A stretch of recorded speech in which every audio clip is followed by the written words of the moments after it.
Deconverted man here. Let's get this out of the way.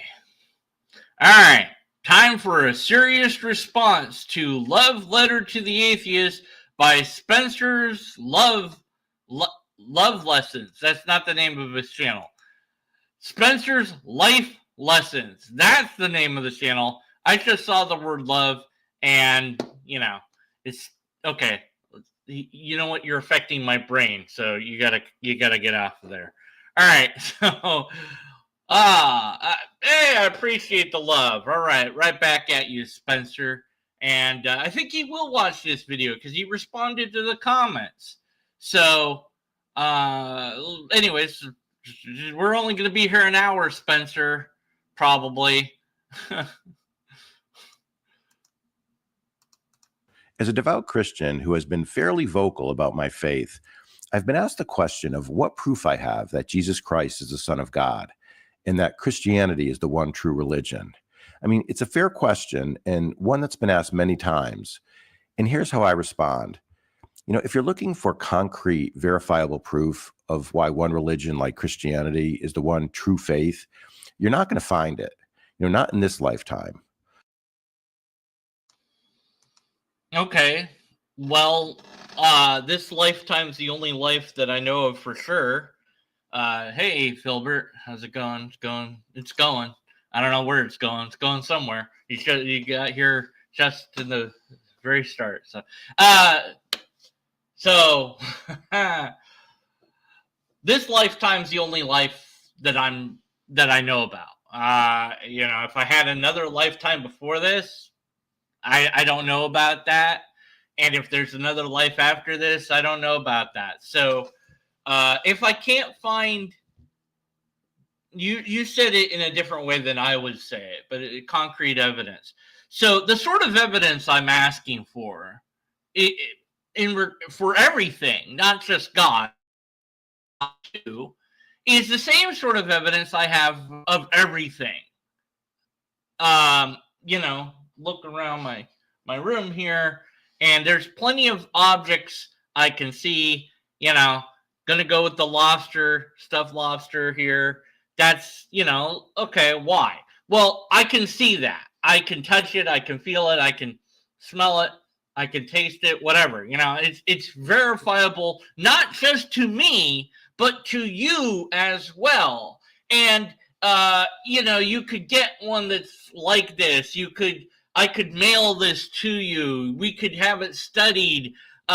We could learn all about it. We could manufacture it. We could watch it being manufactured, et cetera, et cetera, et cetera. So there is no reason that is logical to think, well, that lobster, that's just, that doesn't exist.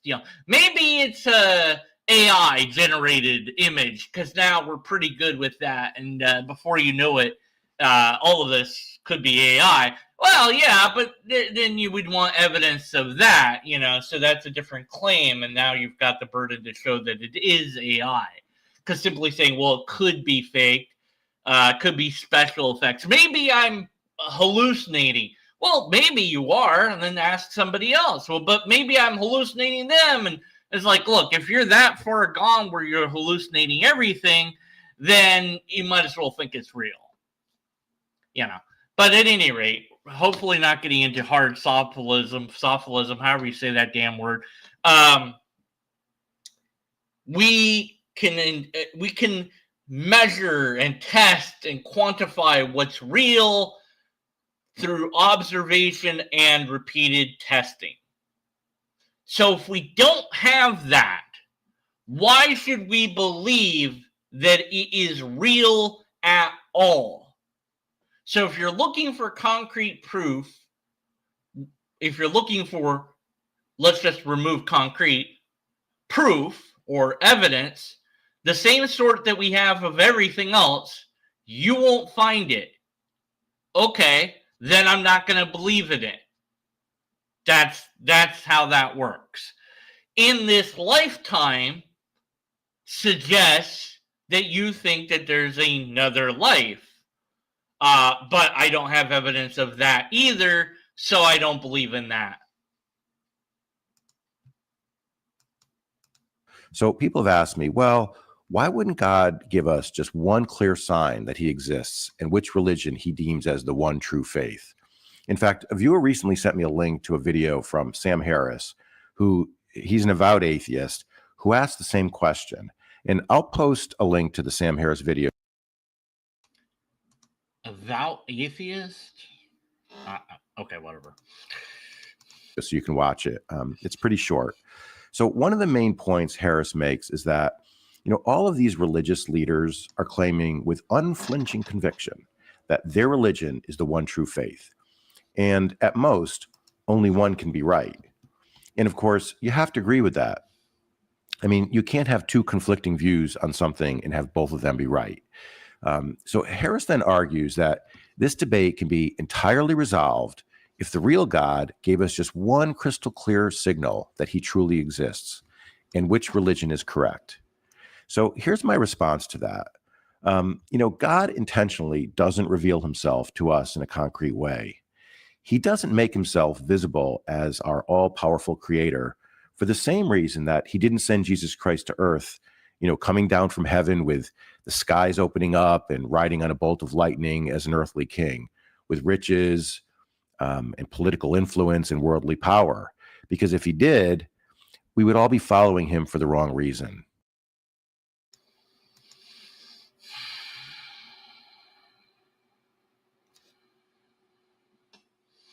This is a huge, many assumptions about the nature of God that you're making. These are all beliefs that you hold about God. The answer to why God doesn't do this is found in my beliefs about God. Okay. Anyone could make up any answer here, and it would be just as illogical. And God doesn't reveal himself to humanity because it's really shy. It's just so shy. God is very. It's just really shy. So it kind of peeks out and it's like, huh? You saw me, I'm gonna hide. God doesn't reveal itself because it's self-conscious and it has a big wart. Now we view that wart and we see a black hole, but that's just God's wart, and it's really self-conscious of that wart. So it hid that wart as a black hole, and we can't see God because it's hiding, because it doesn't want us to know about the wart. God is hiding. I could go on and on. God is hiding because made up reason here. Well, is God hiding? Why?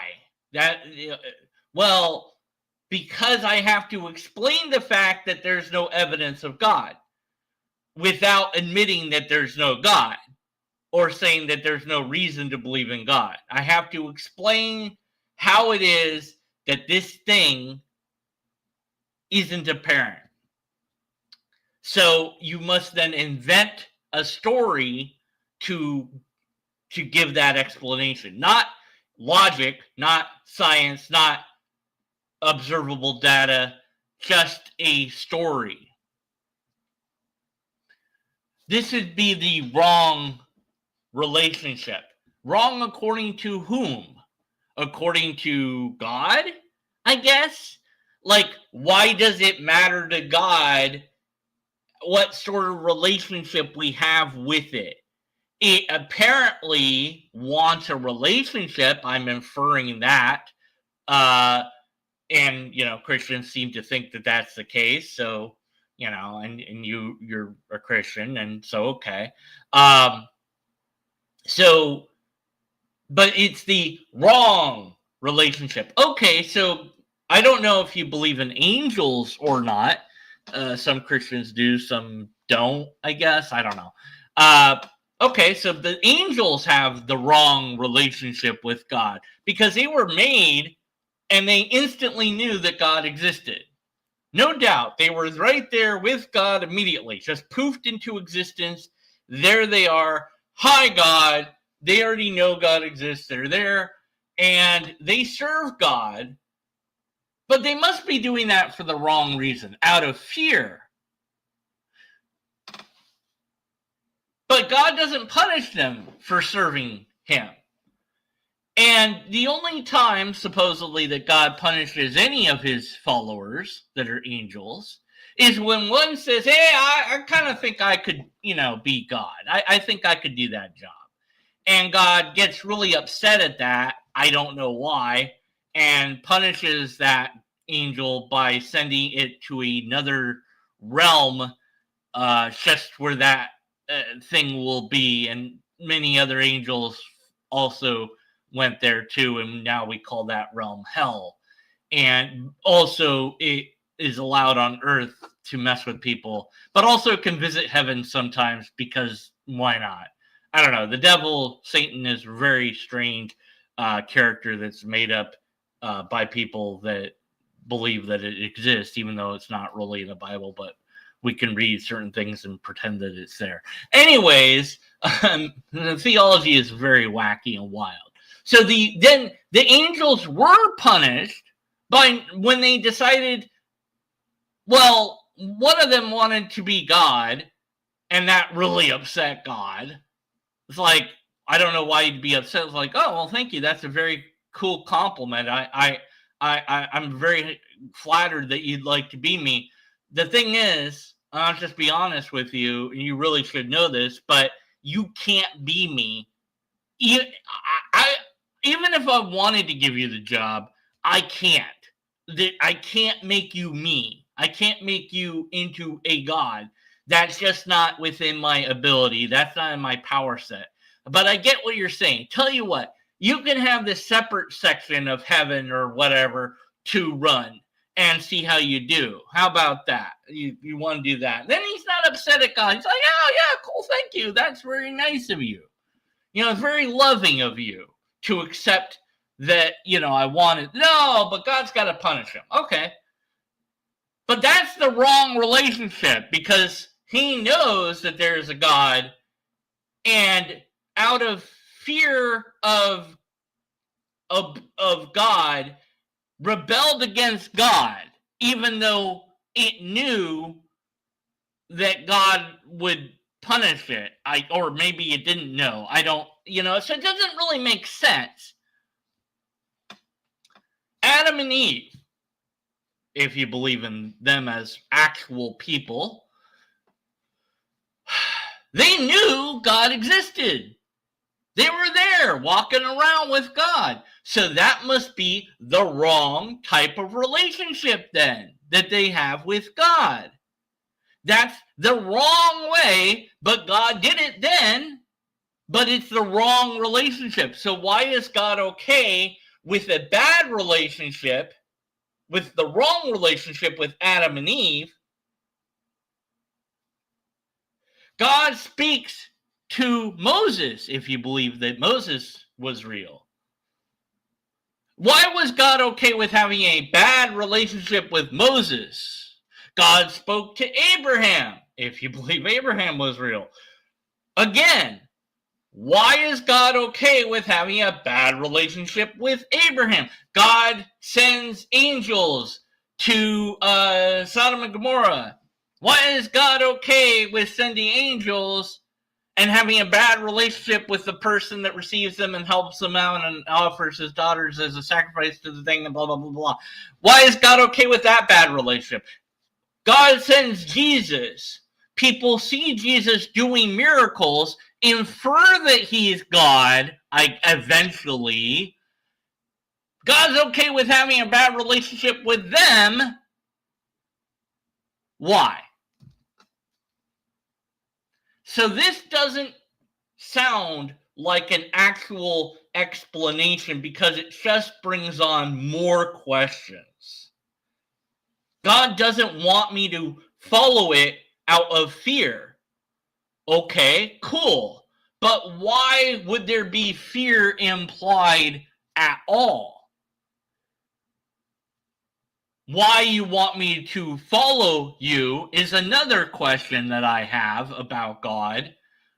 What do you need with my fellowship, or my following you, or my worshiping you or my love. Why do you need that? I thought you were perfect. I thought you were God. You don't need anything. Now, I've asked that question even as a believer when I was one, and I got one answer I kind of remember, which was that God wants you to love it, not for it, but because it would benefit you to love God, which didn't really make sense, but whatever. Okay. Again, that's nice, but then why punish me if I don't love God? So it doesn't really make sense. But also, how about I can know God exists so that I can decide if I can love him or not, or her, or it, or whatever? I can't talk to God like I can talk to Spencer here. I can't talk to God the way I can talk to Mighty Filbert. I can't talk to God the way I can talk to Nitty. They'll respond in text at the very least to me. They'll put comments on the video sometimes. If I bug them enough, beg them enough, they'll do that. But God doesn't do that. It doesn't do any of that. But it will talk to some people at some time in history long ago when we couldn't verify anything, when people were ignorant and full of superstition. Not that they're not ignorant and full of superstition still today, because people believe in a lot of nonsense still. I was just watching people talk about how the earth is flat, and it was hurting my brain. And I was listening to this guy. I have found him lately. He does stuff on TikTok, which is pure brain rot.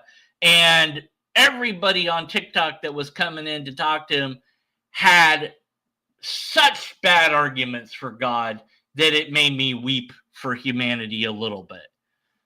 Their arguments were so lackluster, so ignorant, just nothing level, that it's like, this is bad.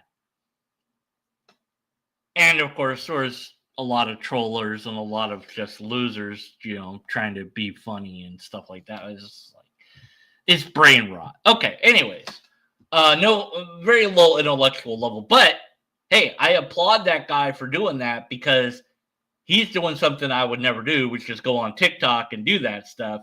And what he's doing is fine. There's room enough for everybody out there to get their idea out there. Anyways, and hopefully I'll interview him at some point.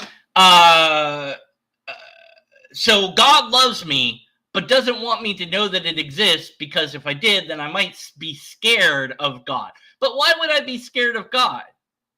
Right? Like, love me. If you're a lovable creature, sure. Okay. Fear. Fear implies that it's going to do something to me that I didn't want it to do. Why would I be afraid that God's going to do something like that? Doesn't it love me? It said it loved me. So why would it then do something to me?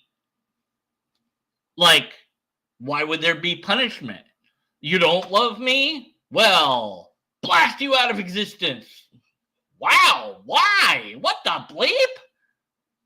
But then if you know that I'm not going to believe in you, and because you know everything, so then why make me in the first place? Only make people that will love you then.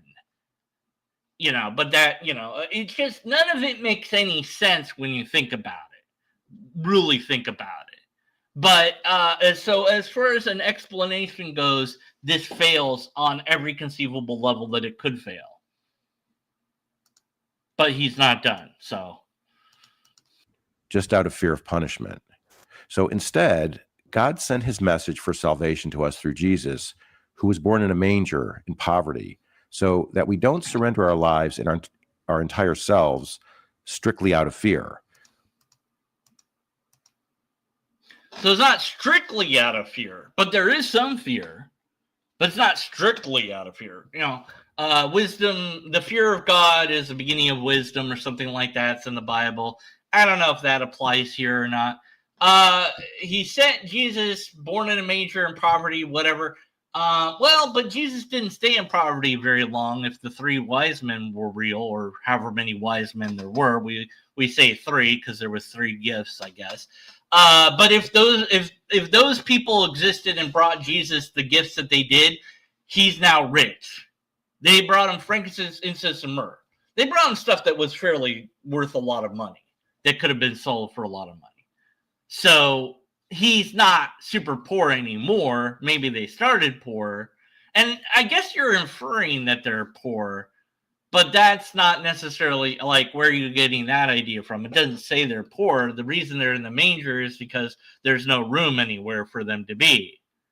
And also to line up the story with things that the writers thought were proof that of the Messiah, and that they already knew about from the Old Testament. So the story is written to align to deify this character, because it being born in a manger and all this stuff, they thought that was something that the Messiah would do. So when they made up the story about Jesus, and they did make it up in full, none of it's real, that they used what they thought would, make people believe in the story. And it did. It worked. I mean, good job, guys. But here's the problem. There's many problems with this. So humanity doesn't know about God, broadly speaking. Millions of people are living and dying not knowing about God, because it only revealed itself in certain ways to the Jewish people throughout time, nobody else, because reasons, and is born in a manger where nobody could possibly know that was happening when it happened, during that time, before that time, or even immediately following after that time. In fact, for years after the time that Jesus is born, lived, and died, there were people living that didn't know about Jesus for hundreds of thousands of years, until eventually missionaries got to them and told them this story. There's still tribes that exist today that have never heard about Jesus. And this is how God reveals itself to humanity. God is kind of stupid. But instead, out of love for our Heavenly Father and a sincere desire to become better versions of ourselves, to become godlike. So here's the point. But being godlike is something God doesn't want, because it got pissed off at Satan when Satan won. Well, that's wanting to be God and not just godlike. Whatever. I don't think we as humans can comprehend the impact that God showing himself in all his eminent power would have on our free will. If he did reveal himself to us openly. Okay, so the free will thing. I still have free will, if I have free will at all. And there's an impact of God. Again, the angels immune to that impact, I guess. Why couldn't God make us not just be immune to the impact? So do angels have free will? They kind of have to if Satan rebelled. But I guess if you don't believe in Satan, then that's not a problem. And if you don't believe in the angels, then that's not a problem at all, I guess. So we're just focusing on humans and human free will. So I guess Adam and Eve didn't have free will because they knew about God. I guess Moses didn't have free will because he knew about God. Abraham didn't have free will because he knew about God. None of Jesus's followers, once they figured out that Jesus was God, their free will must have ended, because now they know that God is real.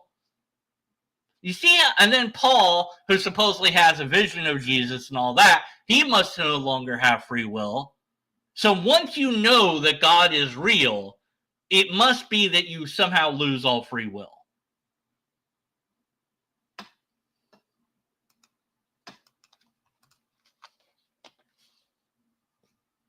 In our earthly lives, I believe that would undermine our ability to choose for ourselves, the path we take, which is critical to why we're put here in this life.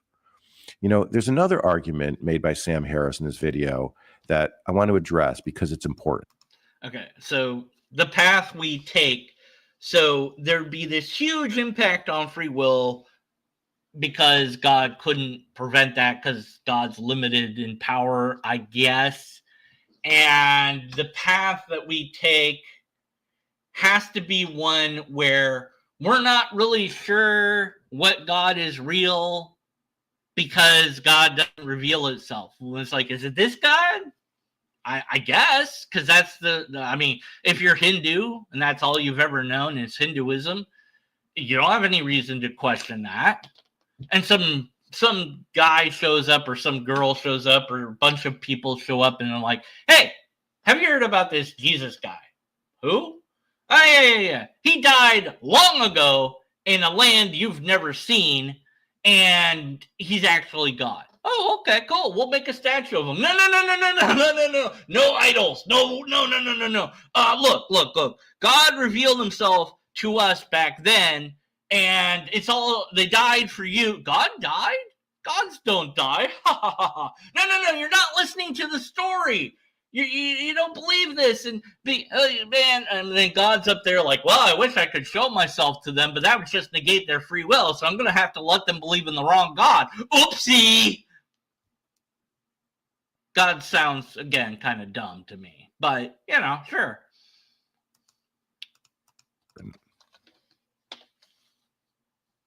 Sam Harris's second argument is one asserted by many atheists, but it's a red herring. In other words, it's clever but misleading. He says, do Christians really believe that a God who decided not to reveal himself and disclose with clear evidence which religion is true would truly impose eternal suffering on everyone who happens to pick the wrong religion? In other words, would a loving God really send people to hell for all eternity just because they were born to the wrong parents, in the wrong culture, or under the wrong theology that didn't indoctrinate them into Christianity? And then he says, that's exactly what Christians believe. And he makes this indictment on all Christians. So here's what I would say to Sam Harris and the other atheists. First, that is not what all Christians believe. I, for one, don't believe that, if you don't declare yourself a Christian during this lifetime, you'll burn in hell forever and ever. The reality is, we don't know exactly what happens to us in life after death. It's in the Bible about the lake. Okay, so you object that this is a red herring. A red herring is a distraction from the topic at hand. Okay, so, hey, do you remember when we went to the store and I bought that soda? And you're like, what are you talking about?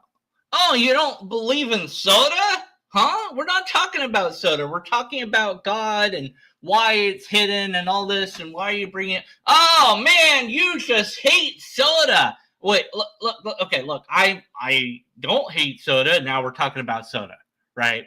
That's a red herring. It's something that leads you off into the bushes. Sam Harris, don't care what he said, when, whatever. It'd be nice if you had that citation. I guess you could rebuttal that if you want to. Him making a broad statement, yeah, lots of Christians believe in hell and eternal punishment and all that. Not all, but many do. I don't know how many, I don't know if there's been a Pew research, but that, whatever it is you personally believe to be the case, and then you say you don't know what happens, for sure, how you get judged, but you have a personal belief about that. Okay, cool. Other Christians don't agree with you. How am I, a poor, misguided skeptic, supposed to figure out which Christian belief is really true for real? Now, maybe you're going to say, well, look, it doesn't matter. If you believe in God, you're fine. It doesn't matter how you believe in God. Well, that's a nice belief. Universalism is, it's kind of called, second chance theology, where after you die, you get another chance. The universalistic idea where even when you die, you get a chance, and everyone gets a chance, because after you're dead, then you get the complete evidence of God. which negates your free will, but then you can make a choice to follow God out of fear because you don't want to go to hell. But that's the wrong reason. So I guess then you'll go to hell. But whatever, it makes sense if you stop thinking about it, I suppose. But how do I know you're right about your belief? Now, I went to, when I was a Christian, I went to the Pentecostal church. Oh, man, I enjoyed it. It was fun, dancing. Oh, yeah. But they had this weird belief that I couldn't really accept, where you have to speak with the tongue, whatever. And that if you don't do that, you don't really have the Holy Spirit. And if you don't have the Holy Spirit, then you're not really saved. And I said, well, that's not fair. All the other Christians are screwed. They're all going to hell. Yep. Why would God do that? I thought that was kind of a problem. And then later on in life, I went to a First Church of Christ, and their pastor believed that you had to get baptized in full immersion, fully under the water, and then the right words, Jesus Christ, do you accept Jesus Christ, or, under the Father, Son, Holy Spirit, whatever. There was a way to say it that mattered. And if you didn't do it that way, and also believe that that's the only way to do it, that your salvation wouldn't matter. It wouldn't take effect, and you wouldn't be saved. And the pastor told me, and I have no reason to doubt what he said, that his dad was dead and in hell because his dad had been a Baptist. His dad had been baptized the wrong way and now was in hell. And that every Christian that didn't agree with them and didn't do it the way that they said was in hell and going to hell. And I thought, man, that's pretty messed up. But then I stepped back and thought about it. And thanks to Pew Research, there's about 33% of the world, give or take, is Christian or, Protestant/Catholic. We group that together because, So that means the rest of the world is all going to hell. That's not fair. But, it's fine if you don't believe in hell. Well, what happens to them? Well, they just stop existing. The annihilation idea. So only people that believe get rewarded because reasons. Or if you're a universalist, if I don't believe in God now, that's fine. God gives me another chance later on because reasons. But but I'm missing out on God now. I could have God now, but God's hiding now because God, doesn't want me to know about God, because if I did, I'd lose my free will. So God's going to show himself later, then I'll lose my free will because God will be okay with it then. But we don't really know what happens when we die. So then your belief is, it's aligned to almost correct in that you don't know what happens when you die. Okay, it's a mystery what happens when we die. Fine, I can accept that idea. But then you continue to say, but I believe X anyways. So you believe X without any reason to believe X, basically. I mean, you have your own personal reasons, your own interpretation of the Bible or whatever that makes you think that is true, but there's no logic there. There's no method there. There's no rhyme or reason to it. And so you're telling me this story about why God won't just reveal itself to humanity and saying that God doesn't do it because that would negate free will. Why would that matter to God? Because God really wants free will. Okay, why? It doesn't, anyways, doesn't make sense. But, just because it doesn't make sense, by the way, it doesn't mean it's not true, but I mean, it's illogical on top of not making sense. But he's not done. Lake of fire and brimstone and eternal suffering, I believe, is man-made imagery that was intended for an audience who was largely uneducated and lived in ancient times with a very rudimentary understanding of our world. As a lifelong Christian, I believe the path to true and lasting joy, peace, and meaning is by living our lives according to Jesus' message and making him the role model for how we live here on earth. But that doesn't mean when we die, we meet St. Peter at the gates of heaven. And if we had professed our status as Christians while on earth, then we spend the rest of eternity in paradise. And if not, then we suffer forever and ever. I don't know exactly what happens, but I'm sure it's a lot more complicated and nuanced than that. Then why are you so sure of that, given that I could be wrong, but the majority of Christians seem to disagree with you? I could be wrong. The majority, of course, doesn't make them right, but how do I know you're right? You're really sure about that. That's cool, but how are you so sure when they're so sure of other things? And this is the problem, it seems. I don't know how to say this without, it might sound rude or something. It's like you're not getting it, or you're not hearing what's being said. Sam Harris said X, Y, and Z, whatever he said. Okay, fine. And I'm saying, hey, look, God not showing up is a big problem, because not only do we not know that there's a God, but also we don't know anything about this God. You think that you know things about this God and how it works, but we don't know that that's right either. So it's pure speculation. And why should I believe in that? Why should I believe that your version of God is true?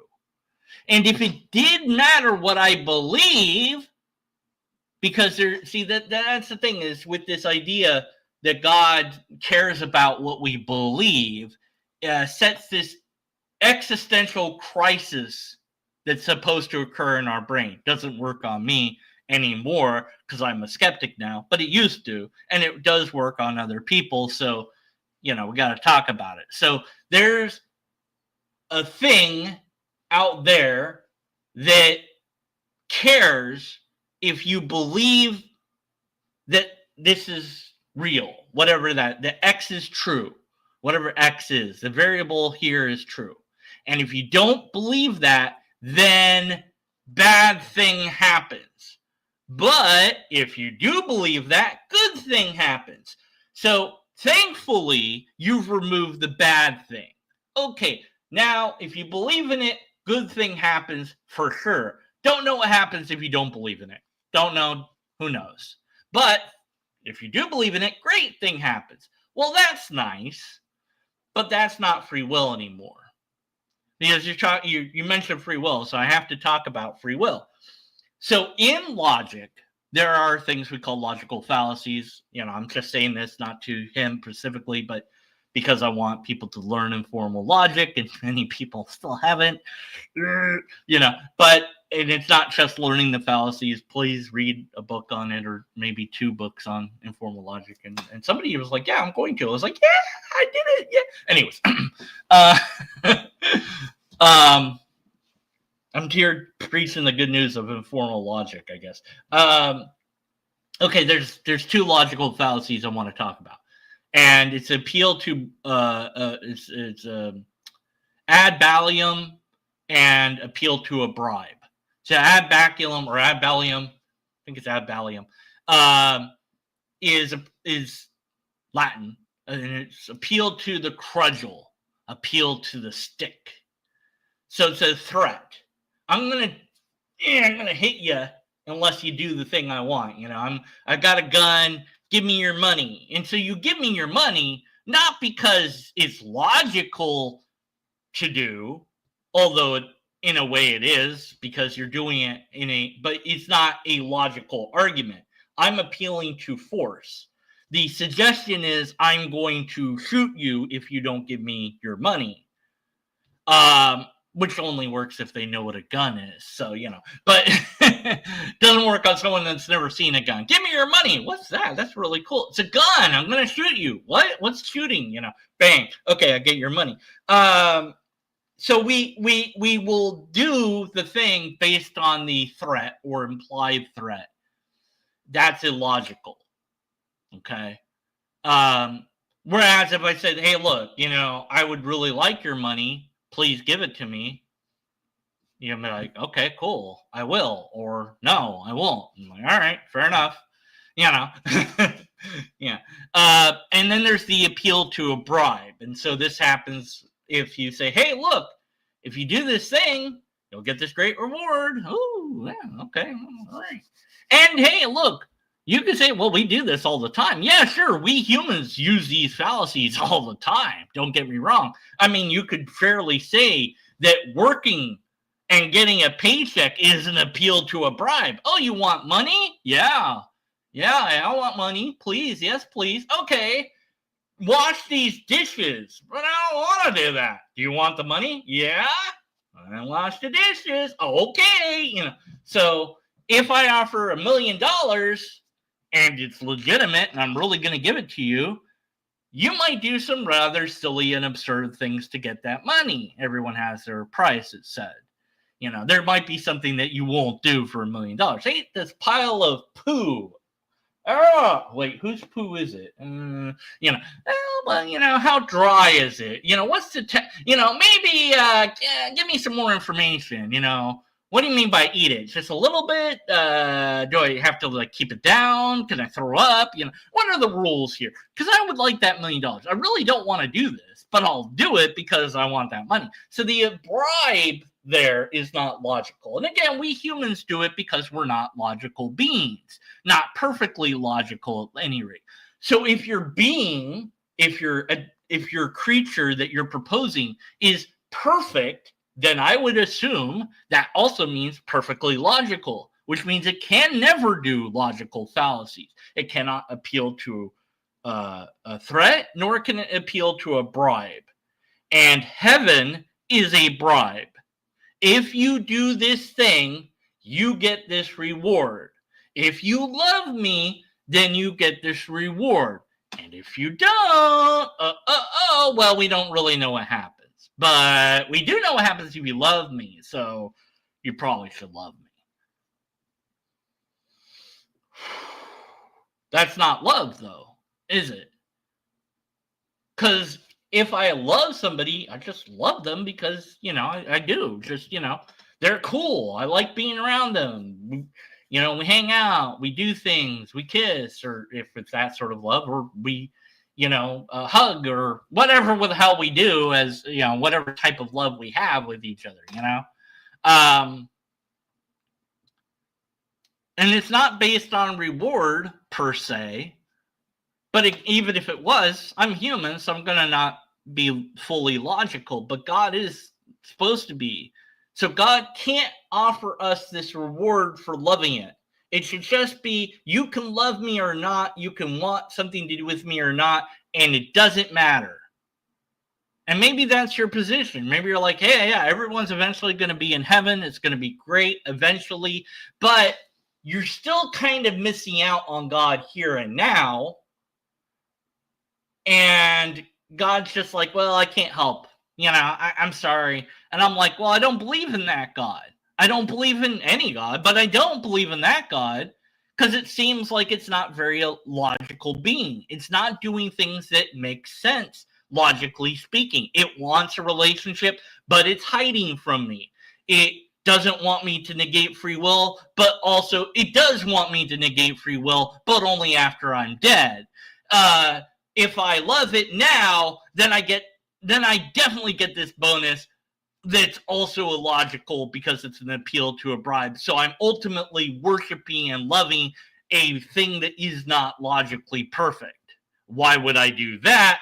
Well, I'm human, so sure, maybe, but why am I doing it? Am I doing it just to get the reward? Well, then that's the wrong type of love. So then God knows that and won't give me the reward because it knows that I love it for the wrong reasons. Because it really is obsessed with my belief.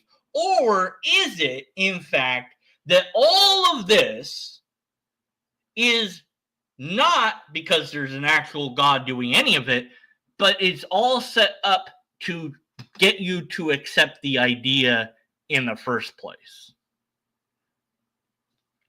I have a video and I've shared it before. I'll share it again, not right now, maybe, I'll just put a link in the description called The Challenge. If you do the challenge, you get your wishes, multiple wishes granted. Now, no one has done it. All someone has to do is do it, and then they can disprove it, unless it works, which I'm saying it will. No one's done it, though, and there's a reason for that. And you have to really think about that, why nobody would do it. And the challenge, you can watch the videos very quick. You spin around, you do this stuff, and then you get wishes granted. No one's done it, though.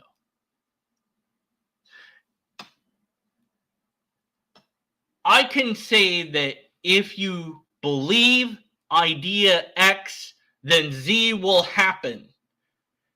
I can say that all day long.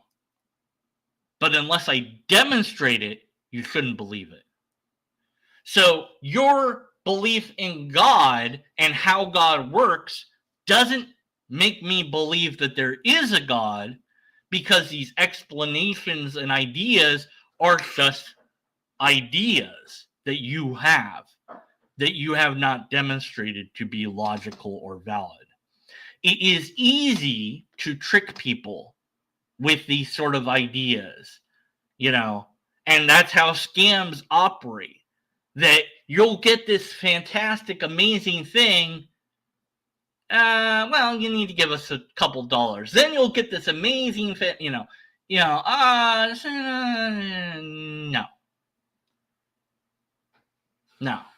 No, I won't. Where's the proof that I'll get it? Go on this vacation, fully paid for. You just have to listen to this hour worth of us trying to sell you the stuff. Sometimes that's true, but there's nothing really making, them do it for sure. It's like, if you give me the money for the vacation up front, sure, I'll listen to your hour. But then how do you make me, So there's scams. And there is a cult that was formed based around the idea that AI is going to take over the world and kill us all. And there was an idea generated by this cult that this is the idea. Let me formulate it to really go into this. And I've talked about this a little bit before. It's worth bringing up again, I suppose. Hopefully. That once you know this idea, if AI knows that we know this idea, then it's too late, and AI is going to destroy us all. So we need to work to destroy AI before that happens. And you're like, "Ooh, that's pretty scary. What's the idea?" Don't know. Doesn't matter. There isn't an idea.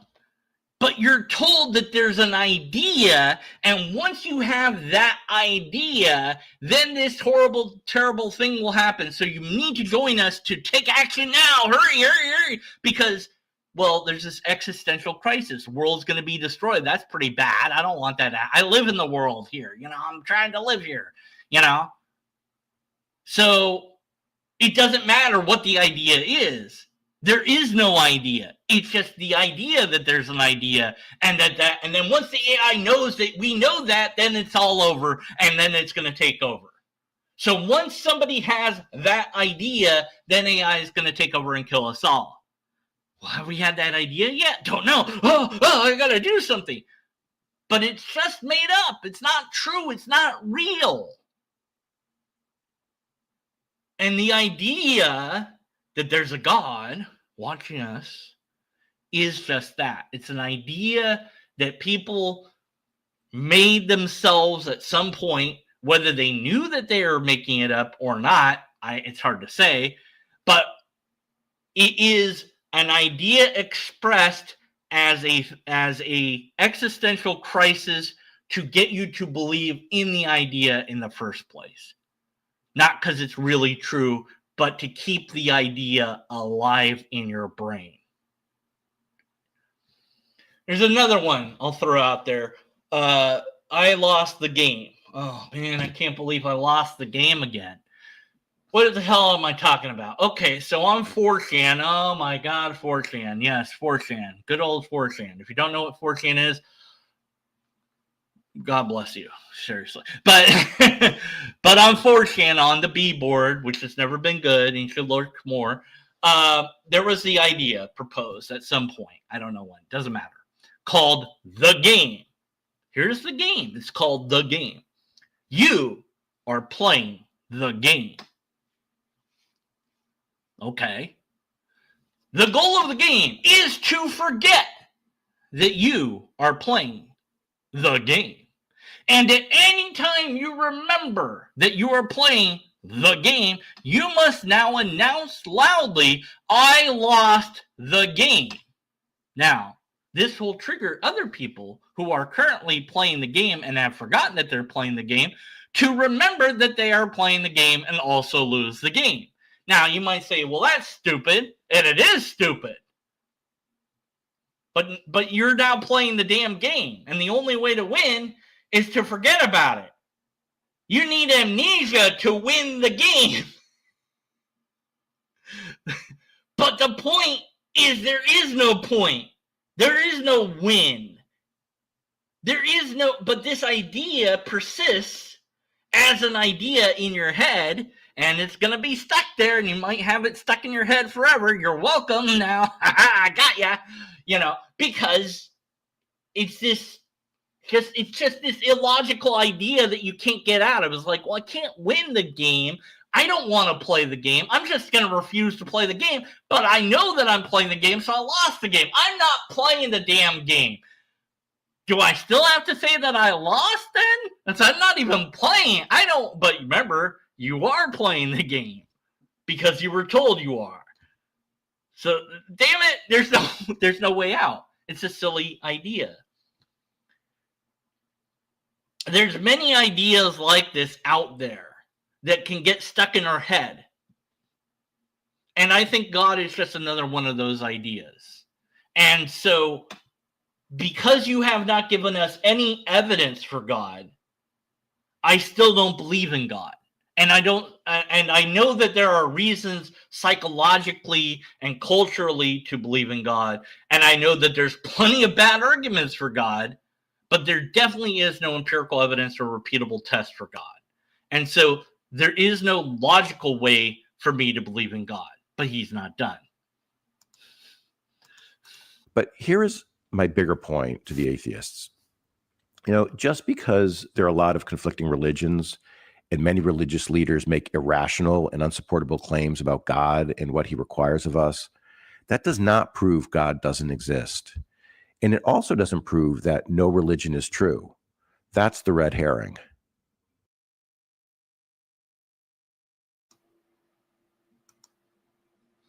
No, it's not a red herring because it would be going off of the red herring diverges you from the correct topic.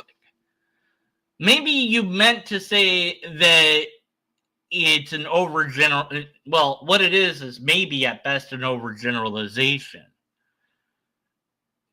Or that it isn't proving that there isn't a God, but that's not the point. The point is there's no reason to believe in God. That's the point that Harris is trying to make, I would think. But I don't know. I can't speak for Harris. I would assume that would be the point. That's my point, would be that logically speaking, there's no reason to believe in God. Emotionally speaking, psychologically speaking, sure, there's reasons to believe in God.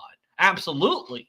It's set up so that you do that in your brain. That idea is coded to match our brains. It doesn't work on everybody, but it works on enough people to keep it going. And then the idea keeps going because it's an interesting, maybe it's not a good idea, but it's an interesting idea. And we like it, and we share the story, and we believe that the story is real. Some stories last a long time. Others we recognize as being story. We don't believe in Zeus. We know it was just a story. People used to really believe in Zeus. And I have no doubt there was people saying, well, why doesn't Zeus just show up now? Well, he did, but we just missed him. Or maybe he's here now. He can transform. Maybe he's one of us. You don't know. Falling out, fucking a girl. I don't know, because Zeus really got around. But it's not a red herring. It's not off topic. It's exactly on topic. That we're not trying to prove that there is no God. I don't believe in God. But I'm not trying to prove there's no God, because it's not a thing that can be done. Well, depends on what God is claimed to be. Then you might be able to disprove it. But I'm not trying to do that per se. I'm trying to say that there's no logical reason to believe in God. That the reason that you're suggesting to believe in God is not a logical one. It is a psychological, emotional one. It is one based on belief, not facts, not data, not evidence. And that God, knowing that, would make that system anyways, then means that God is not a perfectly logical being. So then if your God is a perfectly logical being, then that God doesn't exist anymore, because we don't encounter a world where a perfectly logical being is displaying itself to all of humanity. So a perfectly logical God doesn't exist, period, for sure. But maybe an imperfect logical being that's God exists. So depending on what you think God is, it either does or doesn't actually exist. If you think that God made the world in 6,000 years, that God doesn't exist, because the world is not 6,000 years young, no matter how much people would like that to be true. It's 4.54 billion years old, give or take. If the God you believe in made the universe in anything other than about 13 billion years, that God doesn't exist either. If the God you believe in didn't use biological evolution to make life do its thing, that God doesn't exist. If the God that you believe in has a world that is flat and ice cream cone shaped, that God doesn't exist. If the God you believe in thinks 2 + 2 = 1,000,000, that God doesn't exist. Any God that goes against reality doesn't exist. So it depends on what God you're talking about. But definitely what we can say about any and all gods is whatever it is, it's certainly not a rational, logical being, at least not in full, because otherwise it would reveal itself to humanity, and it would tell us what the bleep to do, or how to do it, or that it just fucking exists, just so that we would know that it does, and then be able to respond to it in a coherent way that makes sense, and not play these games with us. Because what that looks like is that God is fully an invention from humans and by humans. And until we have evidence to the contrary, it would seem to me that the fact that we've made up gods before and continue to make them up today, we believe in cults and other nonsense, indicates to me that we should believe that this too is a belief, and that's it. And then accept that it's just a belief, and whether you hold on to that belief and still believe it anyways, or whether you accept that it's just a belief and let it go, that's up to you. Or maybe it's up to your brain. I don't know. But so yeah, it depends on what God is, whether there is or isn't a God. But that's kind of a side note. Now, I'll give the atheists their due credit. They make some good points. Part of their animosity toward religion is their legitimate assertion that certain religious leaders can be intellectually dishonest. That includes some Christians. Let me give you one example. Some Christian churches say, in order to be, quote, saved, you have to have a personal relationship with Jesus. Well, if you take an honest look at that statement, it kind of falls apart. What does it mean to have a, quote, personal relationship with Jesus? Does that mean you and Jesus have to have regular chats with each other, like you have an open dialogue with one another? Well, we all know that's just not how it works. We know that from our own experience. Nobody has to tell us. If you think you hear Jesus talking in your ear, you need to do a reality check and realize it's all in your imagination, and that's not a good thing. I agree. If you think that God is talking to you, you've gone nuts, more than likely. But God used to talk to people. So why did God used to talk to people, but now it doesn't? Why doesn't God clarify the matter? But it's interesting you say that the church gets this wrong. Well, how do you know that? The entire church, with all the smart people that are in it, and all these books that they've written, and all the studies that they've done, these scholars and historians, they all got it wrong. But you, sir, you got it right. Wow.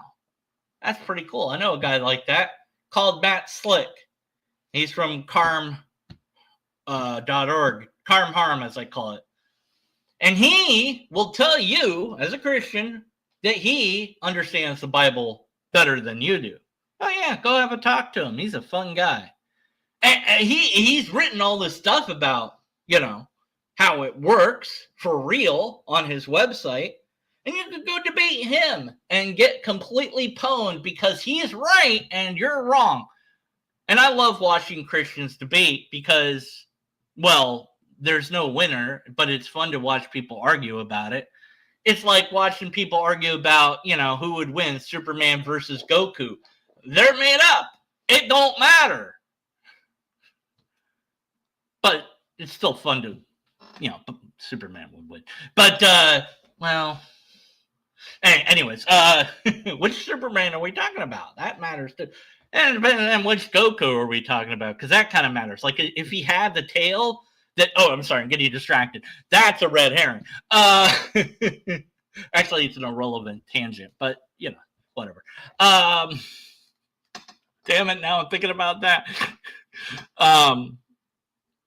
But yeah, you think that you're right and that everyone else is wrong. That's nice. How do I know that you're right? I mean, this is just, they get it wrong. That's nice. How do you know that? How can you prove that? How are you so sure that they got it wrong? The majority is against you on this one, I'm pretty sure. So, I don't really care. Sure, they got it wrong and you got it wrong. Who's to say? Because anyone can say whatever they want about God because it didn't tell us what God is. Kind of a problem. Anyways, almost done. This whole thing about declaring Jesus as your personal savior or that you have a personal relationship with Jesus reminds me of a friend I had when I was in college. I just started going to, I guess you would describe it as a fundamentalist church, like a born-again Christian church. And I was telling him that, it was kind of working for me and there were a lot of things I really liked about it. And this friend was definitely kind of a know-it-all. Like no matter what you did, he had to top you. So he looks at me and he says, "Hey, Spence, wait a minute. Let me tell you something. I've been born again 3 times." And I thought that was just kind of ridiculous. And I think that exposes the sort of the craziness of this assertion that, your eternal future rests on whether you have a, quote, personal relationship with Jesus, or declare yourself as, quote, born again, or utter the words, "I accept Jesus as my personal savior." Again, I think it's more complicated than that. Okay. We have to remember God gave us a soul and a heart, but he also gave us a brain, and we as Christians have to use it. That would be nice. I'm going to quote a song here by, I think his name is Hopkins, but I'm not sure that's how you say it. But I love this song. It's called The Ill Mind of Hobson 7. I'll link it in the description once I get around to doing that. There's way too many different religions with vivid descriptions, begging all fucking men and women to listen. I think there's a potency there. Yeah, it's like, look, pay attention to us.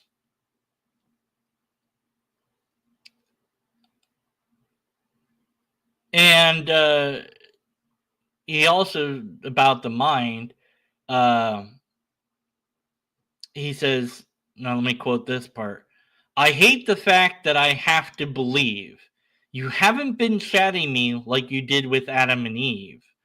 I ain't seen no fucking snake unravel from trees with an apple to eat. That shit never happens to me. I don't know if you do or don't exist. It's driving me crazy. So, yeah. And I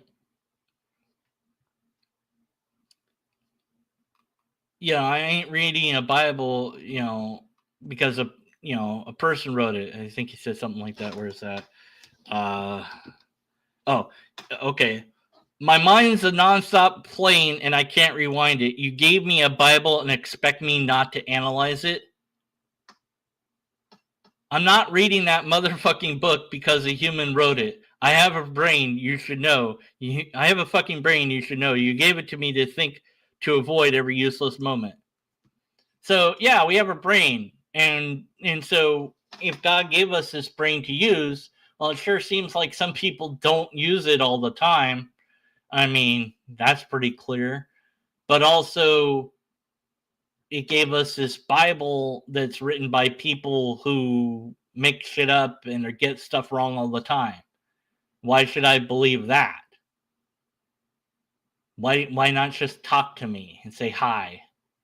Hi, deconverted man, how's it going? Actually, God would know my real name, which I'm not going to say online, but just say hi. Anyways, almost done. I keep saying almost done. We're not done. 3 minutes. Let's see. All that to say, I feel the atheists in some ways are closer to finding the truth than many Christians because they refuse to accept the nonsense and the gobbledygook that many organized Christian religions profess. I believe truth and honesty are aligned with godliness, and that lies and deception come from the power of evil. And on some things, the atheists speak the truth and call out the lies and deception of some religious leaders. So, what I would say to atheists is the same thing I would say to ex-Christians. Give God and Christianity another chance. Like, what proof do I have that God exists? Well, the birth of a baby, a miracle that happens every day.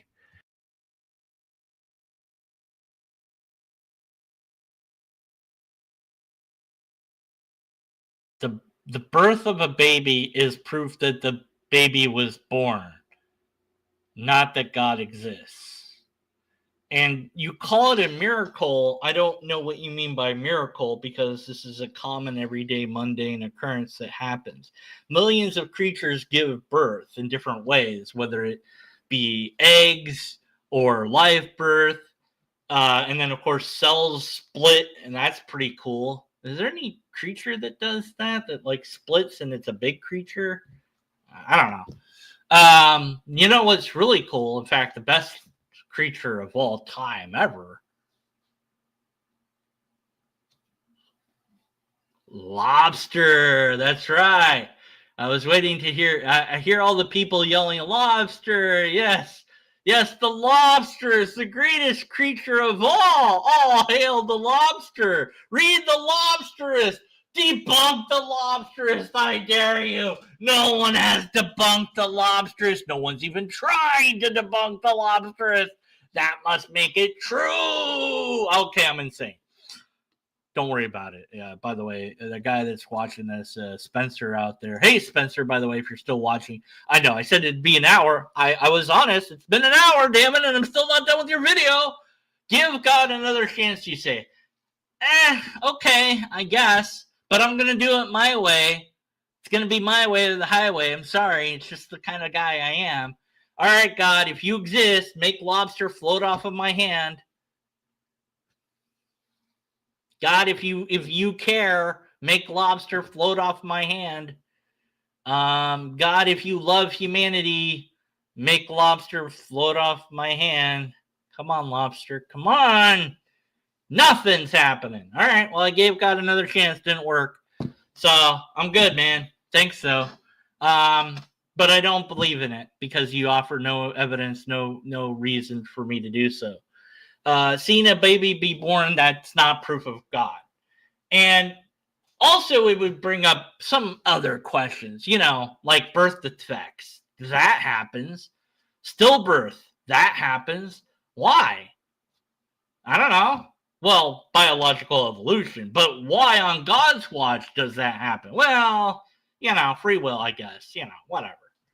God doesn't, intervene and stop it from happening because don't know, but it's not proof of God. So what? Science will never be able to explain how a conscious being can be created from matter that has no consciousness. Science will never explain. Wow. How do you know that? That's amazing. Hold on a minute. Hello, science? Hey, did you know that you will never explain the phenomenon of consciousness arising from non-consciousness? What's that? You didn't know that? Oh, well, now you do. Thanks. Bye. Okay, well, anyways, I'll let science know that was a thing. How do you know that? You don't know that. There's no way to know what science will or won't do. It's just nonsense.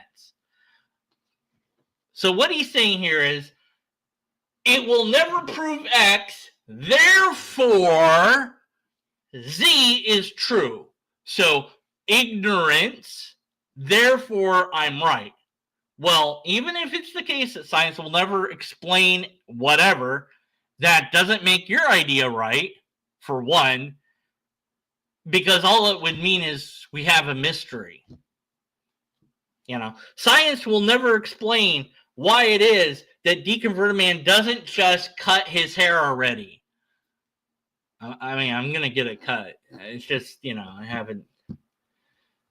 It's just a whole thing, It's just, but science will never explain it. How do you know? But at any rate, even if it's true, so what? That doesn't make it then magic. It doesn't mean that God did it.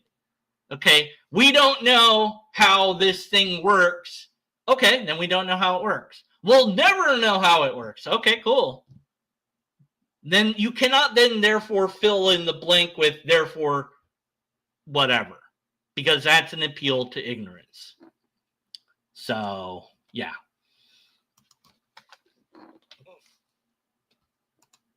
That can only happen with, the supernatural intervention of an all-powerful being. See? He did it. He did the thing I said he shouldn't do. So we will never explain, fill in the blank. We will never explain lightning. That requires the intervention of a supernatural being. Hey guys, we explain lightning. Damn it! Science will never explain St. Elmo's fire. That requires, hey guys, we explain St. Elmo's fire. Damn it! Science will never explain the rotation of the earth around the sun and how that, hey, science explained all that. Damn it! Science will never explain how life is so diverse. Hey guys, we figured out biological evolution. Damn it! Science will never explain the stars in the sky. Guys, we figured it out. Damn it! Science will never explain how morals. Science explain morals, guys. Damn it! Science will never explain why I like ice cream. Science explained it. Damn it! Science will never explain how the universe came to be. Science explained it. Damn it! Science will never explain how it is that sometimes the butter is, and then the toast and the cats will, and that happens. You know what I'm talking about, right? Science explained it. Damn it! Come on! Surely there's going to be something that science can never explain, and then I can pretend that it requires a supernatural thing to explain it. Hey guys, I'm from the future. What? You came from the future? Yeah, I'm a time traveler. Holy shit! Science is never gonna explain time travel. That must mean God did it. Appeal to ignorance. Don't do it. It bad. Anyways, hopefully you understand. Unless you want me to like do some more science didn't explain stuff hyperbolically. What's that? One more time? All right, my fake producer who does not exist. See? Nobody there, but I talk to it like it is there. Science will never explain toast. What? Science explains toast? Shit. Anyways, I think science does explain a lot about consciousness. So I'm pretty happy with what we do know about it. Maybe there's some mystery there, but you know, again, even if it's true that we don't know all of it or we don't have an explanation, that doesn't make it be that it has to be this other thing that you have no proof of. You have to prove there is a supernatural at all. Why did my camera turn blue? What the hell happened? Oh, I pushed a button. Well, that's weird. I didn't know that. What the hell? Ooh, ooh, ooh, ah, ee, ooh, ah, ah. Hey guys, I'm wasting time. Ah, okay, sorry.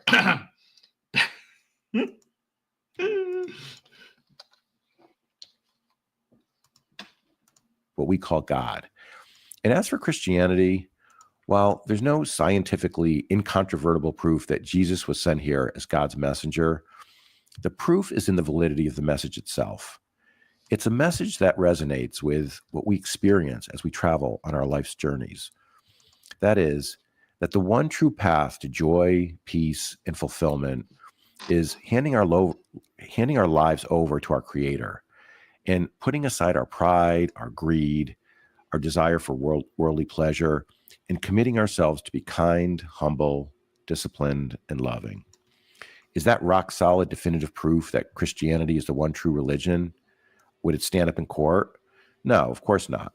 But if you apply Jesus' teachings to your life, you'll feel God's hand reaching out to you, and you'll grow stronger in your faith that Jesus is God's Son, and his message is the true path to eternal joy, peace, and fulfillment. So, to my atheist friends out there, I would say, stop being so angry and dogmatic in your own beliefs. You need to lighten up a bit and open yourselves up to new ways of thinking about your own destiny. And remember, God loves you too. Hey, please do hit the subscribe.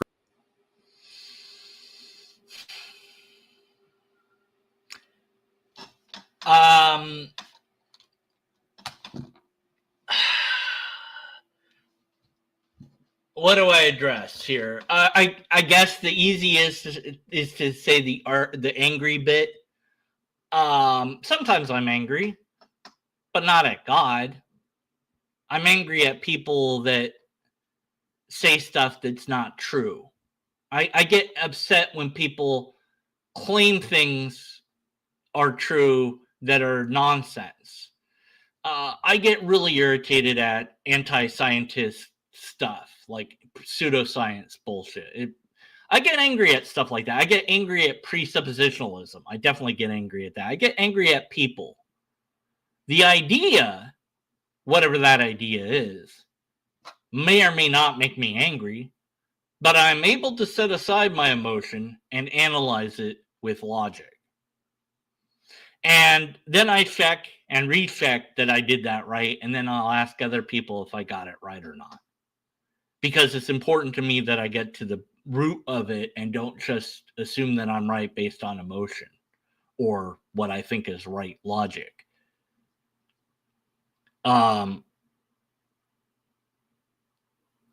So whether I'm angry or not angry is completely and wholly irrelevant to whatever the truth actually is.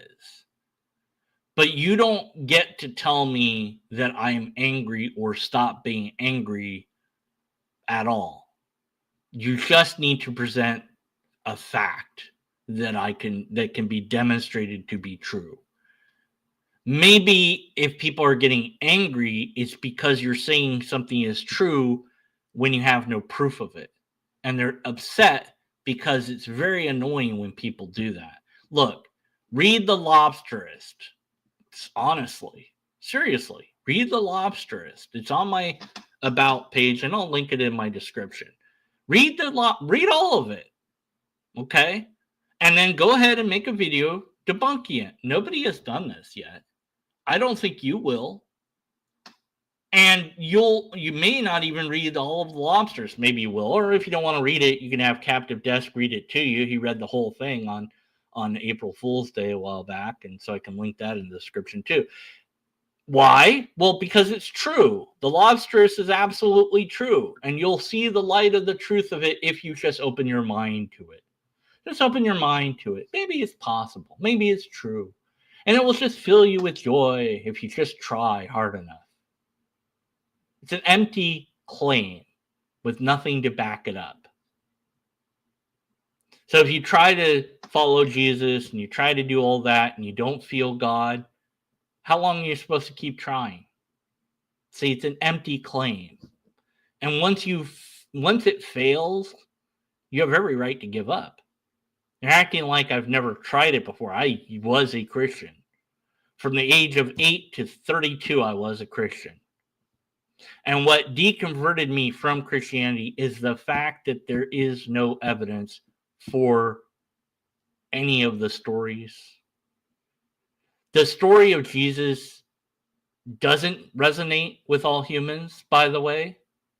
And I'll link to the Pirahã people that you can look at all that stuff for more about how that's a thing.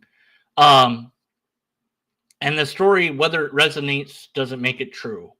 What would make it real is if it was fucking real. You know, we need actual evidence. Otherwise, we shouldn't believe it. We shouldn't have faith. We should have facts. I don't need faith if I have facts. But if you have faith, the facts don't really matter that much because your faith is more important to you. Like I said, there's psychological reasons why people believe, and maybe there's something in your brain that prevents you from not believing in God or something. Like you have to believe in God because your brain makes you. That's fine. Hey, yeah, I understand that. I mean, yeah, that could happen. I don't know that that's the case, but it could happen. I'm not telling you, hey, have you tried being an atheist? Like, imagine if I said to this guy, hey, try being an atheist for a while. And then you'll feel the love of atheism flowing through you and how true it is. Just try it for a while. Just open yourself up to the possibility of atheism. It doesn't sound logical, does it? It sounds like you're relying on feelings and intuition, not logic and reason. And I'd rather people rely on logic and reason and not feelings or faith. But that's just me. I'm a skeptic. What are you going to do? Anyways, hopefully you enjoyed this love letter.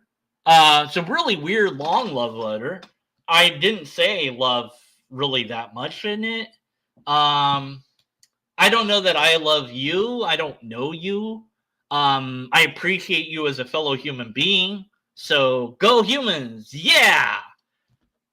But other than that, if you want to know me, hey, email me, deconvertedman1@gmail.com. We can set up a time to talk, or I can interview you, or we can do both, whatever. And hopefully you'll check out all the links that I provide you in my description. And after, you can post a comment on the video, Blaster Master. Hey, I saw you in a Flat Earth debate channel, Blaster Master. You were a moderator. Boy, that was dumb, that Flat Earth debate, people. My God. Oh, I was hit. Anyways. All right. Until next time. Oh, damn it. I almost forgot. You know what? Here's what I'm going to do. Tilting Windmill. Stay around for less than a minute, and it shouldn't take me that long. I'm going to launch a new stream called Tilting Windmill. And I'm going to launch, and it's going to be called Tilting Windmill. Here's the art on my wall. Suck a lemon. That's what I'm going to name it. So stay tuned for that, Tilting, and anyone else that wants to watch that nonsense. But for everybody else, and for anyone else who's like, what the hell are you talking about? Don't worry about it. Check all the description, blah, blah, blah, blah, blah. Until next time, be a skeptic. And after that, stay a skeptic. Thanks for watching. All right. To this end. Did a deconverted man. This is the outro bit where I sing and scream, oh shit. I swore a lot in this video. Hope that doesn't defame me, ho. Don't know. Gotta get a haircut. Gotta get a haircut. Lobsters exist.